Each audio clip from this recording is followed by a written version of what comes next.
In a season of scams, the Central Minister Srikant Jena today demanded the resignation of the Odisha Chief Minister Naveen Patnaik.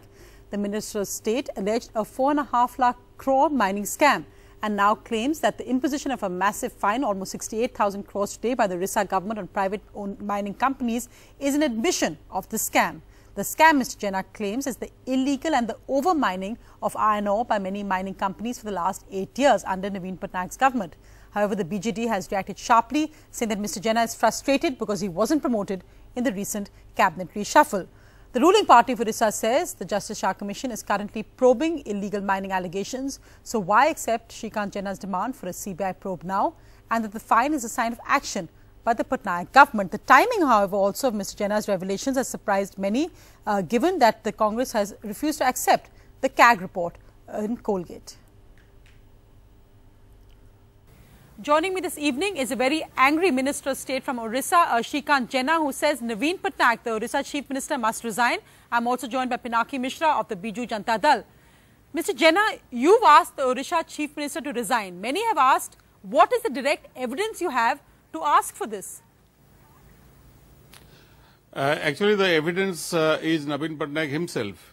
Naveen Patnaik, 2 days back, he imposed a fine on 27 mining operators in Odisha, about 58,000 crores. That itself speaks and that reveals the kind of scam that has taken place in the mining operation in the state of Odisha. I wrote a letter to Chief Minister Odisha 1 month back that the scam is to the magnitude of 4 lakh crore. And now the Chief Minister has taken a position that he has imposed 58,000 crore fine. This is not overnight. This scam has not taken place overnight. But Mr Jena, so therefore, this is a Mr Jena, isn't this logic the same as the opposition would use against the Prime Minister in Colgate?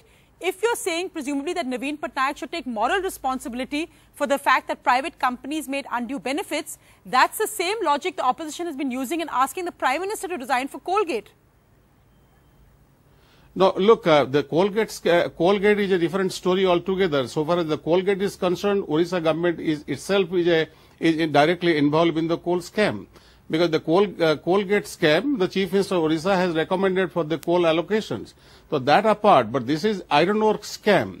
The iron ore scam, you know, Odisha's iron ore scam, we have been asking the Chief Minister to investigate this right from the beginning by the CBI investigation. But he never accepted that position. Now he himself has imposed a fine of 58,000 crores on only 27 mines owner.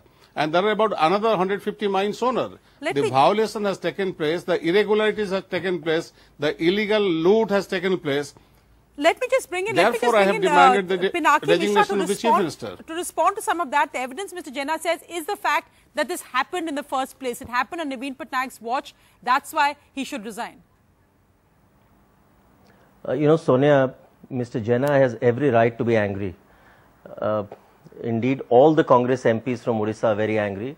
And I can tell you with absolute justification, Mr Jena has been a cabinet minister way back in 96 to 98, and there is no reason why he should continue to languish as a Minister of State.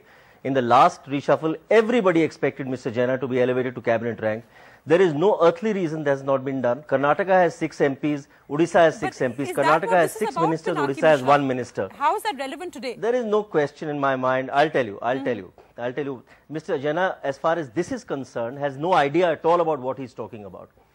I am a lawyer, incidentally. I must, start with a caveat. I am a lawyer for some of these mining companies as well as a senior counsel, and I know the case very well. There is no loot, there is no scam, there is none of this, this hyperbole that you hear in everyday jargon these days. The issue is a very narrow compass. What is the issue? The issues of overproduction. The central government, of which Mr Jena is a minister, has twice, on the 26th of July and on the 5th of September, cautioned the Odisha government that do not treat overproduction as illegal mining. I hope Mr Jena is understanding what I am saying. The state government, however, by way of abundant caution and by way of a zero tolerance towards any kind of possible infraction, has gone and imposed not a fine, not a penalty. This is recovery of overproduction on the basis of ad valorem, which is unheard of. With great respect to the state government, may I tell you, Sonia, yes. I am not part of the state government. I am a lawyer who will fight the state government on this. I can tell you this. The state government has gone by way of complete abundant caution. They have imposed 67, the figure is not 58,000 crores, let me tell Mr. Jena. The figure is 67,000, is 67,900 crores. And can I tell you who are the defaulters, Mr. Jena? The defaulters are Tatas to the extent of 32,000 crores. India's #1 news app just got even better. Download NDTV's new app. Fully optimized for retina display. Full screen view. Faster response time. And Sudoku. NDTV's new iPad app. Download now.